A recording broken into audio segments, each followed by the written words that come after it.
Bon retour, promoteurs immobiliers Cupid. Dans l'épisode précédent, Lloyd est entré dans la mine de charbon effondrée pour sécuriser du combustible pour son entreprise de chauffage. Mais à la place, il a découvert que la mine était devenue un véritable cauchemar d'insectes. Il a utilisé du gaz méthane, des améliorations de compétences d'urgence, et un ravière complètement surmené pour survivre à un désastre avec une reine fourmi sous terre. Et après avoir presque manqué d'oxygène, Podon est arrivé à la dernière seconde pour le sauver. Pendant que Lloyd se réveillait avec une réputation héroïque et la seule récompense qui comptait vraiment pour lui. 500 RP bonus. Et aujourd'hui, l'activité paisible de charbon de notre garçon le mène d'une manière ou d'une autre vers un territoire encore plus étrange, où des monstres sauvés, des contrats suspects, une culture tribale du muscle, et un donjon très dangereux commencent à transformer son plan de construction en un autre désastre mortel. Continuons. Le chemin rocheux blanc menait de nouveau vers la grotte, où les ouvriers reconstruisaient tout après l'incident des fourmis géantes. L'endroit était lentement devenu plus sûr, plus solide, et beaucoup moins susceptible de se transformer en buffet surprise pour insectes. Mais pendant que tout le monde travaillait, ils ont soudain remarqué Lloyd entrant dans la grotte avec Ravière à ses côtés.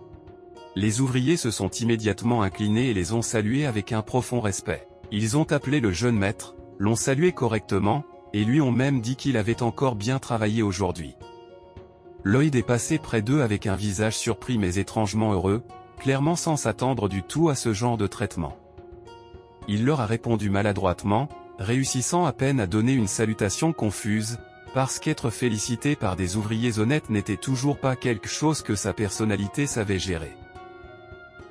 Pour eux, Lloyd n'était pas juste un noble qui donnait des ordres depuis une chaise confortable. Il était la personne qui avait combattu pour leur vie.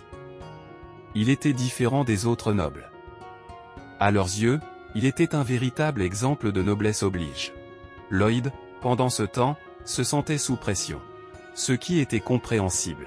Quand les gens se mettent soudain à te regarder comme une statue héroïque, mais que ton vrai cerveau est en train de calculer des marges de profit. 2 semaines s'étaient écoulées depuis l'incident des fourmis monstrueuses, et le travail dans la mine de charbon avançait sans problème. En surface, on aurait dit qu'il n'y avait rien d'anormal, mais Lloyd savait que c'était exactement le moment où la sécurité comptait le plus. Il s'est enfoncé plus profondément dans la mine étroite avec une torche dans une main et sa pelle dans l'autre, pensant qu'il devait prioriser la sécurité dans des moments comme celui-ci. Il devait identifier même le plus petit facteur de risque et l'éviter. Ravière le suivait derrière, portant lui aussi une torche, et il cherchait encore des tunnels de fourmis. Puis le chevalier a enfin posé la question qui était probablement restée dans sa tête depuis un moment. Mais Lloyd lui a simplement dit de faire court, parce qu'ils avaient peu d'oxygène. Il se demandait pourquoi son maître continuait à se mettre personnellement en danger alors qu'il pouvait simplement ordonner à d'autres personnes d'enquêter pour lui. En tant que futur successeur du domaine, il aurait dû agir avec plus de prudence, surtout quand des ouvriers ordinaires dépendaient de lui. Ravière a regardé le dos de Lloyd et s'est demandé si le jeune maître s'inquiétait vraiment du bien-être des ouvriers. Pendant une brève seconde, il semblait avoir découvert le côté noble de notre garçon. Puis Lloyd l'a interrompu et l'a traité d'idiot. Le chevalier s'est figé. Lloyd a continué à marcher et a dit qu'il devait être celui qui était responsable du travail dangereux. Pendant un instant, Ravière a été sincèrement surpris. Ça sonnait vraiment noble. Mais plus que ça, ça sonnait sincère. Puis Lloyd a regardé en arrière avec un sourire maléfique et a ajouté que s'il prenait personnellement les risques, personne ne dirait rien même s'il dépensait une énorme somme d'argent. Et comme ça, le moment presque touchant a été détruit. Ravière l'a fixé dans une confusion totale, pensant qu'il ne savait pas si c'était une bonne chose ou non. Le système a même annoncé que son impression favorable de Lloyd était sur le point d'augmenter, mais s'est arrêté. Même le système avait entendu cette réponse et avait décidé, en fait, peut-être pas aujourd'hui. Les deux ont finalement atteint une impasse. Au début, on aurait dit qu'ils avaient pris le mauvais chemin, et Ravière a dit que c'était la fin, donc ils devraient chercher ailleurs. Mais Lloyd lui a dit d'attendre. Il a activé sa vision de scan, ses yeux brillants en vert, et a remarqué quelque chose d'étrange derrière le mur. Il y avait un espace creux caché tout près. Il a immédiatement commencé à creuser, parce que s'il y avait une chose en laquelle cet homme avait plus confiance que le bon sens, c'était une pelle. Javier a demandé s'il allait creuser et enquêter. Lloyd a répondu qu'il pouvait y avoir des œufs de fourmis à l'intérieur, et que si ces œufs éclosaient plus tard, la mine redeviendrait un désastre. Alors Lloyd a avancé et a ouvert un passage étroit vers la chambre cachée. À l'intérieur, ils ont trouvé des animaux complètement enveloppés dans des toiles. Il y avait des cochons ligotés, et même un ORC musclé piégé parmi eux, ses mains et ses jambes attachées dans des fils de toile. Javier a immédiatement porté la main à sa lame et a dit que la créature avait l'air dangereuse, donc il s'en occuperait. Mais Lloyd l'a arrêté, lui disant d'attendre et le traitant d'étonnamment imprudent. Le chevalier a regardé attentivement et a demandé quel genre d'être vivant c'était. Lloyd a dit que c'était un ORC, puis a immédiatement commencé à le comparer à un ORC normal avant de s'arrêter lui-même et d'abandonner. Apparemment, même l'explication de Lloyd venait de heurter un mur. Notre garçon s'est approché avec la torche et s'est demandé si le monstre était mort. Mais Javier a expliqué calmement que ce n'était probablement pas le cas. Il avait entendu dire que les fourmis monstrueuses stockaient leur proie vivante en les paralysant. Quand Lloyd a entendu ça, son expression a changé. C'est là que le large sourire sans honte est apparu. Il n'avait pas trouvé une victime. Il avait trouvé un gain incroyable et un prix avec des défenses. Peu après, l'ORC sauvé a été ramené au manoir et soigné par un médecin. Son nom était Arosh, et il a rapidement repris connaissance. Il s'est assis en face de Lloyd et a déclaré avec une profonde gratitude que notre garçon l'avait sauvé, et qu'il n'oublierait jamais cette bonté. Arosh continuait à ajouter « Kik » à la fin de ses phrases, alors Lloyd a demandé s'il le disait exprès pour accentuer davantage son personnage. Arosh a simplement répondu qu'il ne savait pas de quoi notre protagoniste parlait. Kik. Arosh était le fils d'un chef de tribu ORC. Il s'était rétabli après avoir été soigné par le médecin, et il promettait maintenant de donner à Lloyd tout ce qu'il voulait. Lloyd a souri. Pas un sourire normal. Le genre de sourire qui signifiait qu'un contrat était déjà en train de se former dans son âme. Il a pensé que c'était exactement pour cette raison qu'il avait aidé ce punk. Alors notre protagoniste s'est penché plus près. Même l'ORC savait que quelque chose d'étrange allait sortir de la bouche de cet humain bizarre.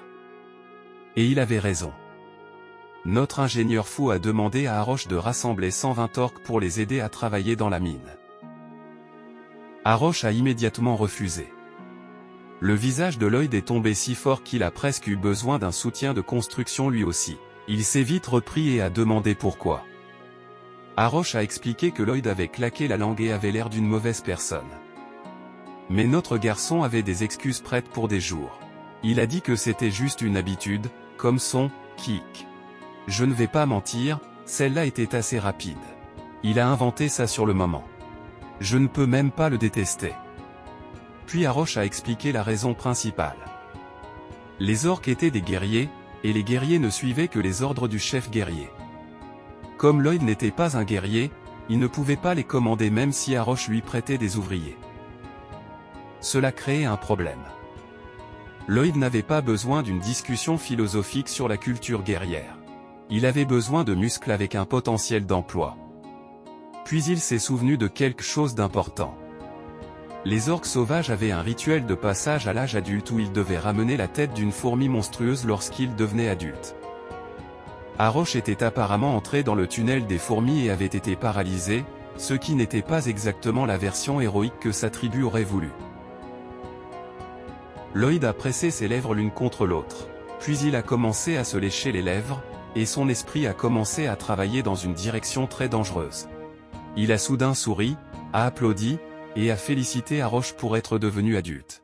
Mais l'ORC avait l'air déprimé et a dit non, qu'il avait échoué à attraper une fourmi monstrueuse.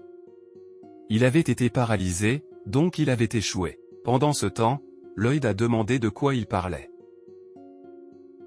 Puis il a pointé l'énorme tête de fourmi toute proche et a demandé s'ils ne l'avaient pas attrapée ensemble. Arosh a fixé la tête de fourmi avec confusion. Il a dit qu'il ne se souvenait pas d'avoir attrapé une fourmi aussi grosse. Lloyd a posé une main sérieuse sur son épaule et a expliqué que bien sûr, il avait oublié. Il avait été paralysé. Très pratique. Très flexible médicalement. Puis notre garçon a commencé à raconter l'histoire avec la confiance d'un homme qui n'avait jamais rencontré la honte en personne. Il a dit que c'était une scène vraiment surprenante. Quand il était entré dans le tunnel des fourmis, il avait trouvé la reine fourmi tremblante. Selon Lloyd, la reine fourmi avait crié avec incrédulité qu'elle avait perdu contre un ORC aussi jeune. Haroche a demandé si c'était vrai et s'est demandé si les fourmis monstrueuses pouvaient même comprendre leur langue. Notre menteur rusé a calmement affirmé qu'elles le pouvaient, et qu'elles étaient même assez douées pour ça. Javier regardait depuis le côté avec l'expression d'un homme assistant à une fraude qui devenait de l'art de scène. Lloyd a continué l'histoire et a dit que grâce à Haroche, il lui avait été plus facile de chasser la fourmi monstrueuse. Puis il a tourné autour de l'ORC, a posé ses mains sur ses épaules, et l'a lentement guidé vers la conclusion. Cette fourmi monstrueuse. Ils l'avaient attrapée ensemble. Haroche a lentement commencé à avoir l'air inspiré par le mensonge. Mesdames et messieurs, je vous présente un maître manipulateur. Bien joué, Lloyd. Très bien joué, vraiment. Notre garçon est même allé plus loin juste pour sécuriser ses chers ouvriers orques. Il l'a appelé un excellent guerrier, puis c'est aussi inclus dans cette catégorie. Haroche a murmuré les mots « excellent guerrier », comme s'il commençait à croire à l'histoire réécrite de sa propre vie. Puis Lloyd a encore tenté sa chance et a demandé au sujet des 120 ouvriers. Haroche a serré le poing, brûlant de motivation, et a déclaré qu'il les prêterait à l'humain. Et c'est ainsi que le long voyage du promoteur immobilier fou à la recherche de main-d'œuvre a finalement atteint la tribu ORC du Sable d'Acier. Une semaine plus tard, ils sont arrivés au village de la tribu ORC du Sable d'Acier. Lloyd avait terminé un long voyage pour amener plus d'ouvriers, mais le plan s'est immédiatement heurté à un mur. Le chef Akush était assis devant lui, avec Haroche qui avait l'air triste tout près, et s'est excusé. Il a dit qu'il ne pouvait pas rendre ce service. Lloyd s'est figé. Son plan de main-d'œuvre à l'apparence parfaitement illégale venait de rencontrer un gros problème. Tout ce voyage et tous ces mensonges n'avaient servi à rien. Mais il n'a pas abandonné. Il s'est avancé poliment et a demandé au grand chef de la tribu du Sable d'Acier pourquoi il refusait. Akush a expliqué qu'il n'en était pas capable. Les orques devaient manger beaucoup de viande pour améliorer leur force. S'ils arrêtaient de chasser pendant 3 rotations, ils perdraient de la force musculaire. Et la perte de force musculaire mènerait à l'effondrement de la tribu. Derrière lui, Haroche se tenait tristement debout, comme s'il voulait aider mais ne pouvait pas gagner contre la politique tribale des protéines. Lloyd a rapidement demandé s'ils allaient vraiment chasser absolument tous les jours. Le chef l'a confirmé avec un sérieux total. Il a dit qu'il perdrait de la force musculaire s'il ne mangeait pas de viande immédiatement après la chasse. C'est à ce moment que Javier s'est penché discrètement et a expliqué que pour les orques, les chaques protéinés et les muscles étaient leur vie. Il valait mieux abandonner. Lloyd a écouté tout ça. Mais en réalité, il cherchait déjà une solution. Puis son cerveau a fait un pas de côté et a trouvé une faille. Il a écarté les bras et a posé une question simple. Si la viande ne se gâtait pas même après quelques jours, alors il n'aurait pas besoin d'aller chasser pendant 3 rotations, et il pourrait lui prêter quelques ouvriers, pas vrai? Akush a admis que ce serait vrai. La tribu voulait rendre la faveur. Mais quand il s'agissait de leur force musculaire, ils ne pouvaient pas faire de compromis. Lloyd l'a immédiatement interrompu avec un sourire et a demandé si cela voulait dire que c'était possible tant qu'il existait un moyen d'empêcher la viande de se gâter pendant quelques jours. Pour comprendre comment Lloyd en était arrivé à cette idée, l'histoire est revenue au moment où ils étaient arrivés au village pour la première fois. Haroche avait couru vers son père en l'appelant. Akush avait couru vers son fils avec la même énergie émotionnelle. Père et fils ont sprinté l'un vers l'autre comme Usain Bolt sous stéroïdes. Puis ils se sont enlacés. Mais bien sûr, parce qu'ils étaient des orques, leur câlin a créé une onde de choc. Lloyd les a fixés avec incrédulité tandis que le vent frappait son visage. C'était censé être des retrouvailles familiales, pas une catastrophe naturelle avec des sentiments. Il a réalisé que s'ils s'étaient tenus entre eux, il aurait été transformé en poudre de protéines broyées. Et les orques auraient peut-être même aimé ça. C'était une idée dangereuse à avoir. Mais alors sa petite âme de constructeur cupide s'est réveillée. S'il pouvait obtenir 120 ouvriers comme eux, la productivité augmenterait des centaines de fois. Ces orques n'étaient pas juste des travailleurs quelconques. C'étaient des grues ambulantes avec des valeurs familiales. Puis Arosh a levé la tête de la reine fourmi au-dessus de lui et a fièrement déclaré à son père qu'il avait ramené la tête de la reine fourmi. Les orques ont éclaté en acclamations. Akush a crié qu'il était fier de son enfant, et a dit qu'il célébrerait ce jour. Et comment les orques célébraient-ils? En faisant de la musculation. Tous les orques ont immédiatement commencé à faire des squats en utilisant des objets lourds au hasard comme des barres de musculation. Lloyd regardait dans un choc total, parce qu'il ne comprenait pas pourquoi ces gens avaient transformé un festival en jour des jambes. Puis il a regardé de plus près les choses qu'ils utilisaient comme poids. Sa bouche s'est ouverte. Ils utilisaient des trésors coûteux au lieu de votre équipement de gym habituel. Notre garçon devait définitivement construire une salle de sport publique pour ces orques. Il pourrait même faire de lui le nouveau chef après ça. Pour Lloyd, on aurait dit qu'il pillait ces objets ou les ramassait quelque part. Et ces objets valaient plus que n'importe quel équipement d'exercice. Certaines personnes trouvaient de l'or et construisaient des royaumes. Ces types trouvaient de l'or et faisaient des squats. C'est pourquoi Lloyd a signé un contrat de commande avec le chef de la tribu. Il obtiendrait à la fois les ouvriers et les trésors. En échange, il construirait une installation de stockage frigorifique en pierre pour la tribu. Ravière a examiné le contrat et a lu les termes. Il ferait un stockage frigorifique en pierre, et en échange, il recevrait des choses coûteuses. Cependant, l'installation nécessiterait un équipement pouvant être travaillé avec de la pierre. Puis Ravière a posé la question évidente. Qu'était exactement un stockage frigorifique en pierre? Il n'en avait jamais entendu parler auparavant. Lloyd a expliqué que les magiciens de la famille royale conservaient la nourriture avec de la magie de glace.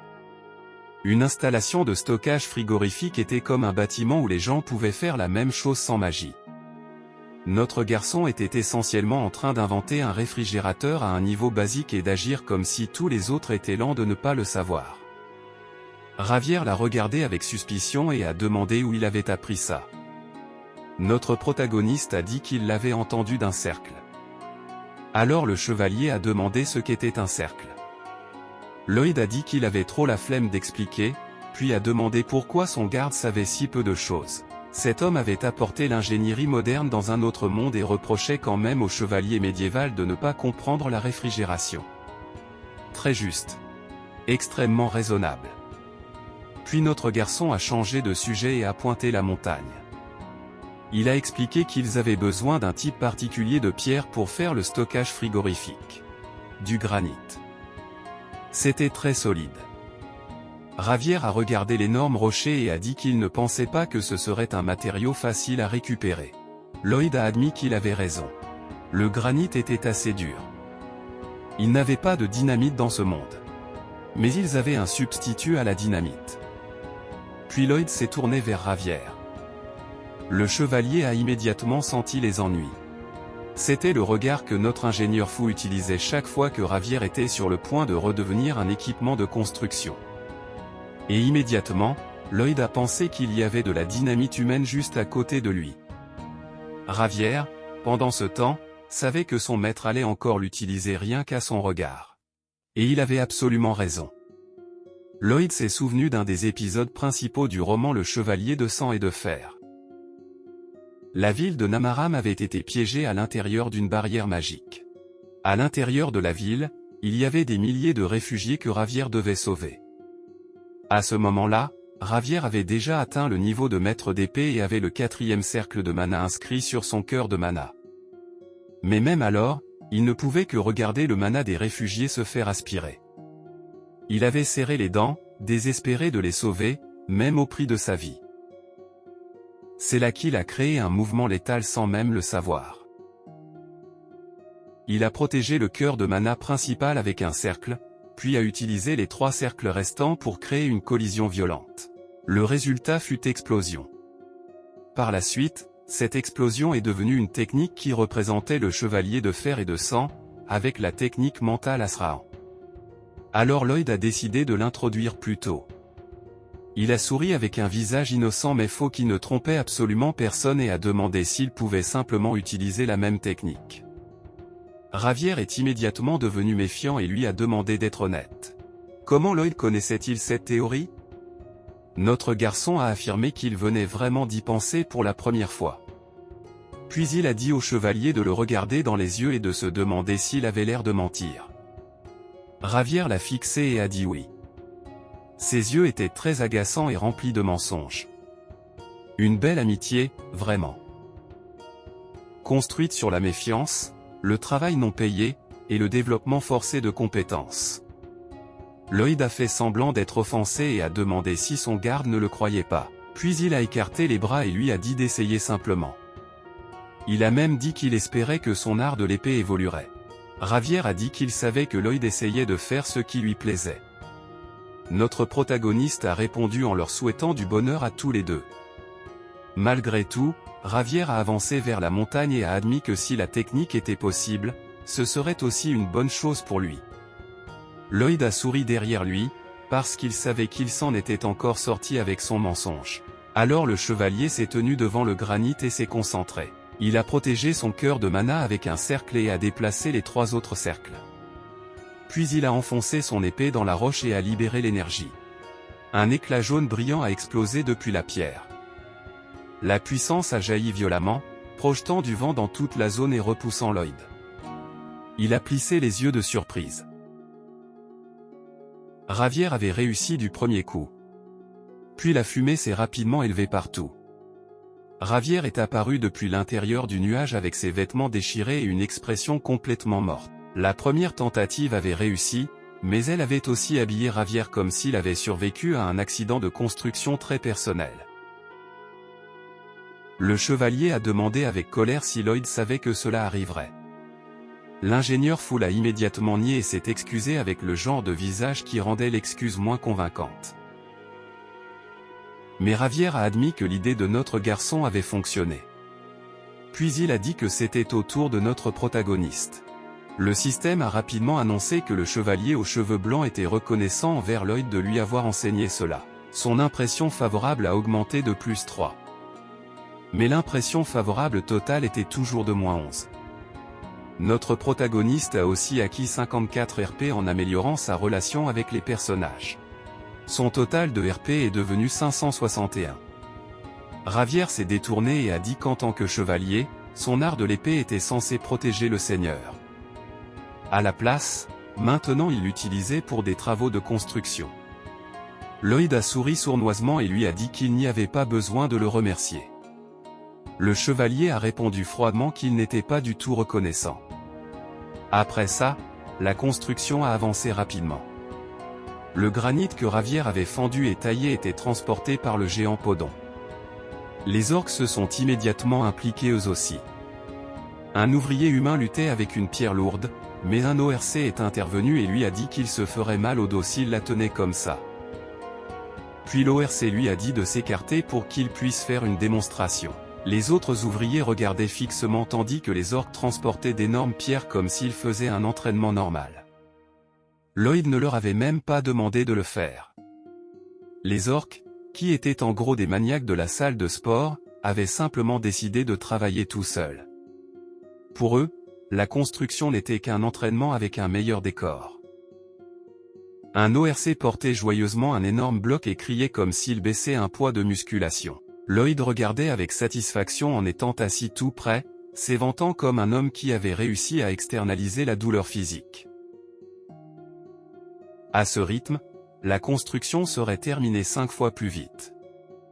Maintenant, il n'avait plus besoin que de glace et d'isolation. C'est là que Lloyd s'est souvenu de quelque chose. Il avait ordonné à 5 personnes d'apporter des matériaux d'isolation. Cela faisait un moment. Javier a dit que 3 semaines exactement s'étaient écoulées. Notre garçon a demandé s'il était temps qu'il revienne.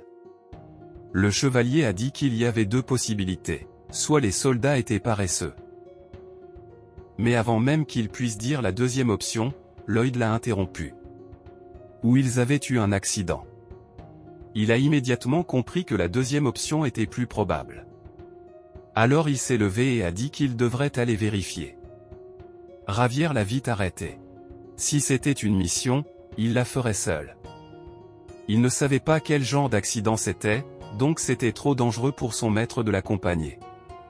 Mais Lloyd l'a regardé calmement et lui a rappelé qu'ils en avaient déjà parlé plusieurs fois auparavant. Il était responsable de la construction. Cela signifiait qu'il était responsable de tout ce qui concernait les ouvriers. Javier n'a pu qu'expirer. À ce stade, discuter avec son maître était essentiellement du cardio en récompense. Alors les deux sont partis ensemble. Ils ont traversé une zone rocheuse. Bientôt, ils ont trouvé un gant rouge et blanc au sol. Lloyd l'a ramassé et l'a immédiatement reconnu. C'était l'un des gants spéciaux qu'il avait fait fabriquer sur mesure pour le travail d'isolation. Cela confirmait que les soldats disparus étaient passés par cette zone. Puis Javier l'a appelé. Il a regardé vers la direction du canyon et a dit que c'était un peu étrange. L'ingénieur fou a demandé en quoi c'était bizarre. Le chevalier a expliqué que le flux de mana était inhabituel, même s'il était trop subtil pour être décrit avec précision. Il était flou, comme si quelque chose interférait avec lui.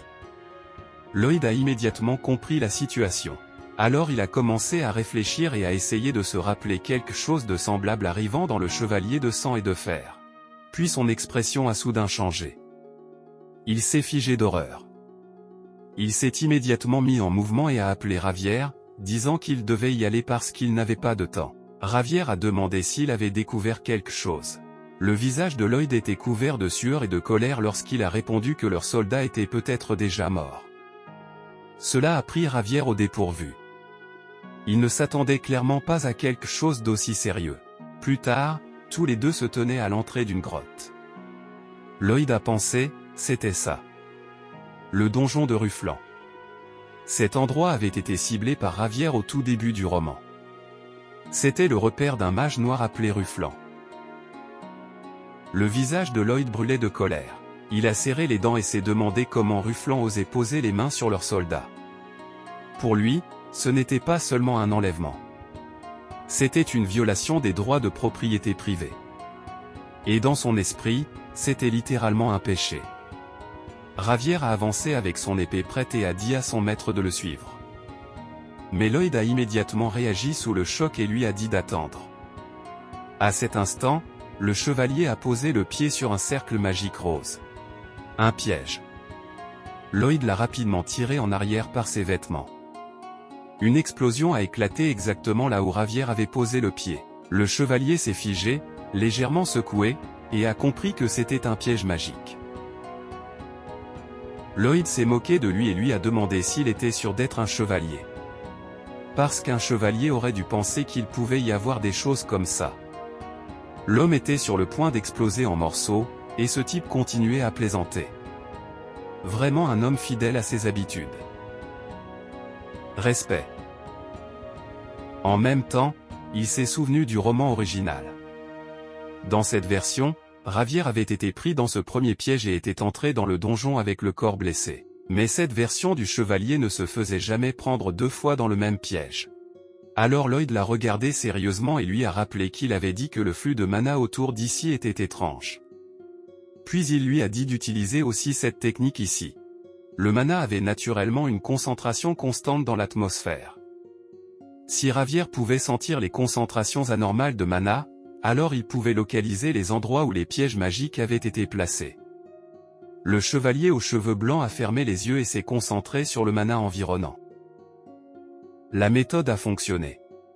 Il a identifié le chemin suspect et a dit qu'il devrait passer par là. Lloyd l'a suivi derrière avec une main dans sa poche et sa pelle sur l'épaule, souriant en disant que Javier avait de bon sens. Mais le chevalier a discrètement jeté un regard vers lui et a commencé à réfléchir. Son maître mentait toujours et insistait sur les choses, mais cette fois, c'était différent. À cet instant, Lloyd Frontra semblait savoir exactement ce qui allait se passer ensuite. Mais comment? Comment était-il possible qu'il sache tout? Ravière ne sentait aucune énergie spéciale venant de lui. Il s'est demandé si cela pouvait être une sorte de mana puissant. Mais ensuite, il a écarté cette pensée. Il devait se dépêcher et sauver les soldats le plus vite possible. Ce soupçon était dangereux. Il donnait à Lloyd une apparence mystérieuse.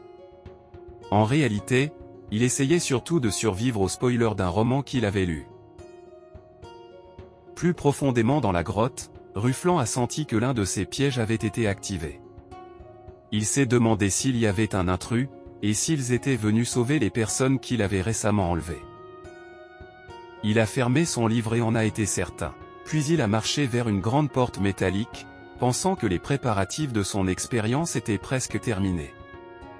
Dans la pièce verrouillée, les ouvriers de Lloyd étaient attachés et épuisés. Ruffland espérait que l'expérience réussirait.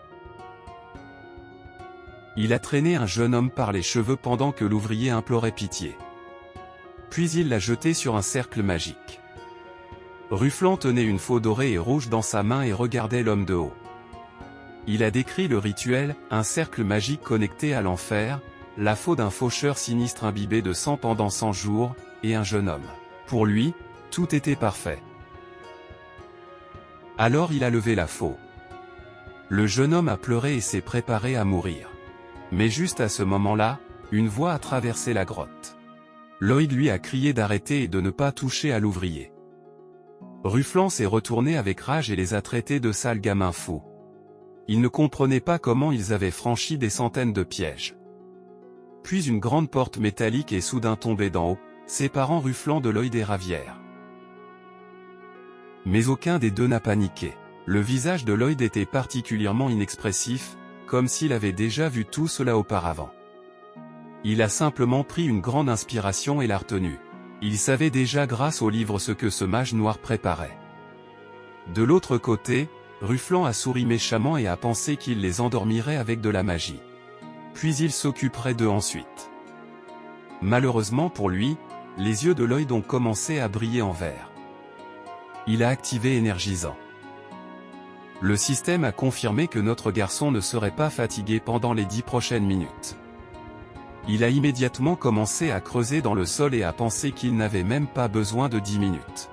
C'était différent de quand ils étaient dans le tunnel des fourmis. Lloyd a pensé que Ravière n'avait jamais utilisé de médicaments pour traiter l'insomnie. À cause de cela, les somnifères ne fonctionnaient pas contre lui, et la magie de sommeil l'affectait à peine. Il ne ressentait qu'une légère somnolence. Notre protagoniste avait déjà creusé sous la grande porte métallique qui bloquait l'entrée. Ravière a baissé les yeux vers lui et a pensé que son maître ressemblait à une taupe de terre.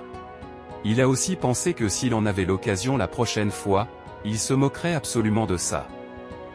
Depuis en bas, notre garçon a fait signe au chevalier d'entrer dans le tunnel comme s'il attaquait un endroit. Ravière est entré dans le petit passage et a préparé son épée. Derrière lui, notre ingénieur fou s'est préparé à l'impact. Puis l'homme aux cheveux blancs a enfoncé son épée dans la terre et a utilisé l'explosion. Le sol a explosé juste devant Ruffland. Le mage noir a reculé en trébuchant et est tombé au sol, complètement sans voix. Un énorme trou s'était ouvert devant lui. Puis le bras de Lloyd est sorti du tunnel. Son corps a suivi. Couvert de terre, notre garçon a rampé dehors comme la forme finale du travail non payé. Il a regardé Ruffland avec une expression effrayante et a demandé si c'était la première fois qu'il voyait un tel monstre. Le mage noir a préparé des cercles magiques dans ses deux mains, furieux. Puis il a posé ses mains au sol, et un cercle magique plus grand est apparu. Un énorme monstre artificiel humanoïde à 2 têtes a émergé derrière lui. Ruffland a souri comme un maniaque complet. Il était clairement fan du Joker et voulait faire du cosplay de lui. Il pensait que même s'il n'avait cessé d'échouer dans la réincarnation, c'était le monstre le plus puissant qu'il ait jamais créé. Alors que Lloyd et Ravière se tenaient devant l'énorme créature, il croyait qu'il ne pourrait même pas égratigner sa peau semblable à de l'acier. Même Lloyd a été pris de court. Il a regardé vers le chevalier et a dit que ça allait être difficile. Il a commencé à expliquer la faiblesse du monstre. Mais avant qu'il puisse finir, Ravière a bougé. Le chevalier a sauté dans les airs avec son épée. Lloyd n'a pu que le fixer avant même de lui dire qu'il devait attaquer les jambes du monstre. Ravier a balancé son épée et a créé une entaille enflammée. Il a utilisé onde tranchante d'explosion. L'attaque a créé une entaille géante droit à travers le corps massif du monstre. D'un seul coup net, il a séparé le monstre en deux. Ruffland n'a pu que fixer sa monstruosité dans un choc total et avec incrédulité. Même Lloyd était surpris. Il a compris que Ravier pouvait utiliser l'explosion comme force motrice et abattre l'ennemi avec elle. Mais il n'y avait jamais eu une telle technique dans le roman. La réponse était probablement simple. Le roman original n'avait jamais inclus Lloyd transformant le héros principal en arme de construction capable de fendre du granit avant que l'intrigue en ait besoin. Donc la chronologie avait complètement changé. Nos garçons ont posé comme des super-héros. Après tout, si le mage noir était le Joker, Lloyd et Ravier étaient Batman et Robin. Ils avaient mérité ce moment. Pendant ce temps, Ruffland s'est effondré d'horreur. Il pensait qu'il allait mourir. Peu importe ce qu'il faisait, il ne pouvait pas les battre. Notre garçon s'est agenouillé devant lui avec les yeux plissés et a demandé comment il allait se rattraper auprès de lui. Ruffland avait enlevé leurs soldats, et à cause de lui, la construction avait été retardée de plusieurs semaines. Le mage a immédiatement choisi la meilleure stratégie de survie. Se coucher d'abord et prier ensuite. Alors il s'est incliné au sol et a supplié qu'on lui pardonne, disant qu'il avait commis un grand péché. Lloyd lui a dit qu'il n'avait pas besoin de dire ça.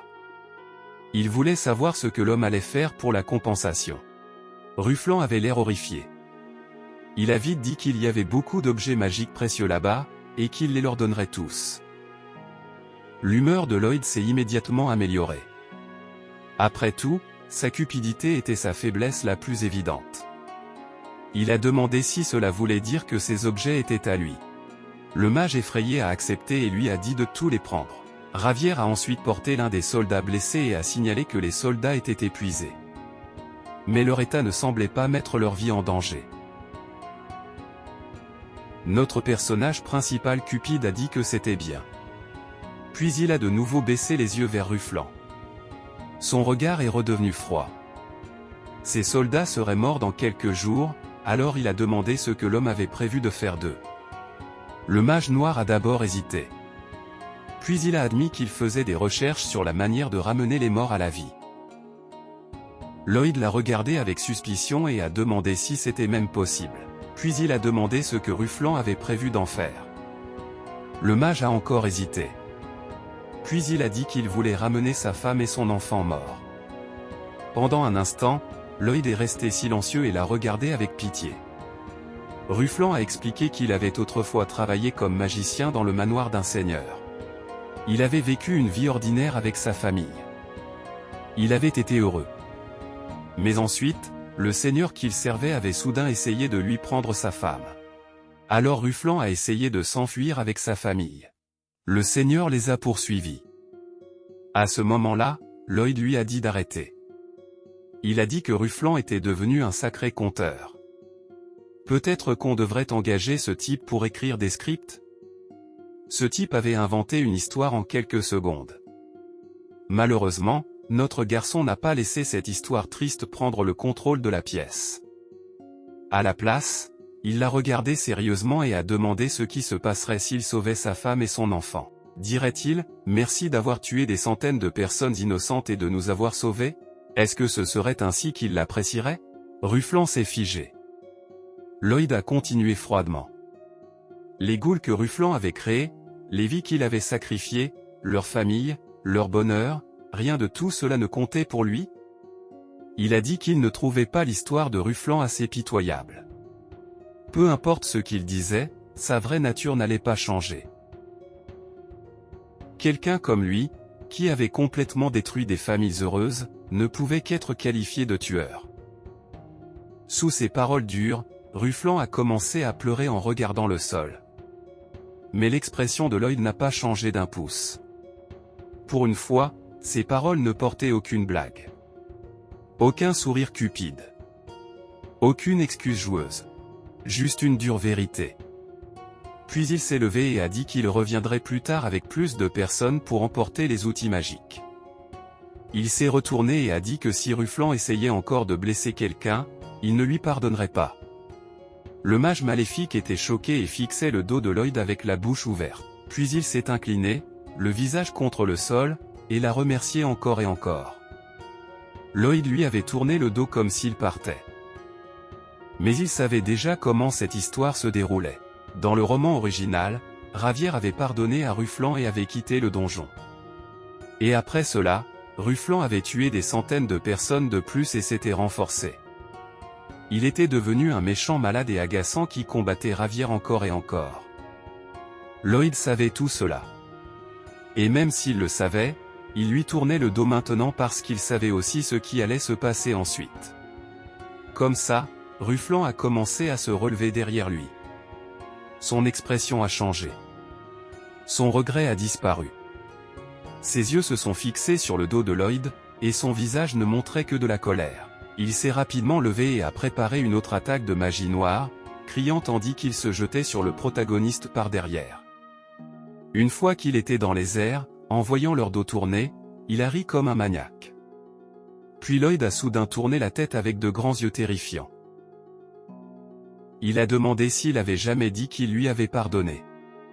Ruffland s'est figé en plein air. Lloyd avait su depuis le début que ce serait comme ça. Ravière a immédiatement bougé et a abattu Ruffland d'un seul coup de son épée. Alors que le mage noir tombait, l'esprit de Lloyd a dérivé vers son ancienne vie.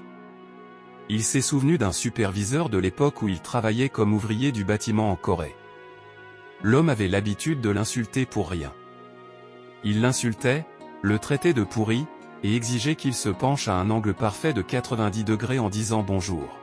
À l'époque, Suo s'était excusé et avait dit qu'il ferait attention à partir de maintenant. Le superviseur lui avait seulement aboyé dessus de garder le dos droit.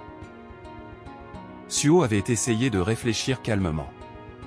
Les bonnes choses étaient bonnes. Il fallait éviter les conflits. Une dispute en entraînait une autre. S'il agissait poliment, peut-être que ce type changerait aussi. Avec ça en tête, il l'avait supporté quelquefois. Mais quel avait été le résultat? Le superviseur l'avait pris pour quelqu'un qu'on pouvait facilement écraser. Même quand Suo le saluait, l'homme l'accusait de protester. Il disait que ses tympans avaient presque explosé et l'insultait encore. Puis il a traité Suo de pathétique. Suo a serré les dents et s'est dit de tenir bon. Ça allait bientôt se terminer. S'il perdait son sang-froid là-bas, le conflit ne ferait que s'aggraver, et ce serait lui qui finirait encore plus épuisé. Puis le superviseur a franchi la ligne. Il a dit que la mère de Suo devait être pathétique elle aussi, parce qu'elle avait donné naissance à quelqu'un comme lui. À cet instant, quelque chose en lui s'est brisé. Il a posé une main sur l'épaule du superviseur. Puis il lui a donné un coup de poing au visage avec tout ce qu'il avait. Le coup a atterri droit sur le nez de l'homme. Le superviseur a crié de douleur, et les autres ouvriers ont paniqué, demandant ce qui se passait. Puis Suo l'a frappé encore. Et encore. Gauche. Droite. Puis un coup de pied dans le ventre, comme s'il était soudain entré dans l'octogone avec lui à l'UFC. Pendant qu'il le frappait, Suo ne pensait qu'à une seule chose. Il était fichu. Il allait être renvoyé immédiatement. Les ouvriers tout près se sont précipités et l'ont retenu, en lui criant d'arrêter. Et le résultat? Plus tard, quand Suo transportait des tuyaux et a revu le même superviseur. L'homme a immédiatement eu peur. Il a détourné son visage abîmé et est parti sans dire un mot. Sa paix avait été obtenue par une méthode qu'il ne voulait pas utiliser. C'était un peu ironique que la paix ne puisse pas être obtenue paisiblement. Notre garçon crachait des punchlines comme Drake dans ses souvenirs. De retour dans le présent, le corps de Ruffland gisait au sol. Lloyd a pensé que la violence n'était clairement pas le premier choix. Mais sans elle, est-ce que tout serait vraiment résolu? La réponse était clairement non. Parce que certaines personnes ne pouvaient tout simplement pas comprendre l'empathie ou le pardon. Son esprit est retourné au souvenir des informations en Corée. Des tueurs en série. Des agresseurs. Des criminels vicieux recevant des peines légères. Il s'est demandé comment de telles personnes pouvaient recevoir une punition aussi faible. Était-ce à cause des droits humains? Puis il s'est éloigné froidement du corps de Ruffland avec les soldats tandis qu'il sortait du tunnel. Et Lloyd a trouvé ça drôle. Les méchants devaient recevoir des punitions dignes des méchants. Certaines personnes n'avaient pas besoin d'une autre chance. Elles avaient besoin d'une fin. Et c'est ici que l'épisode d'aujourd'hui se termine.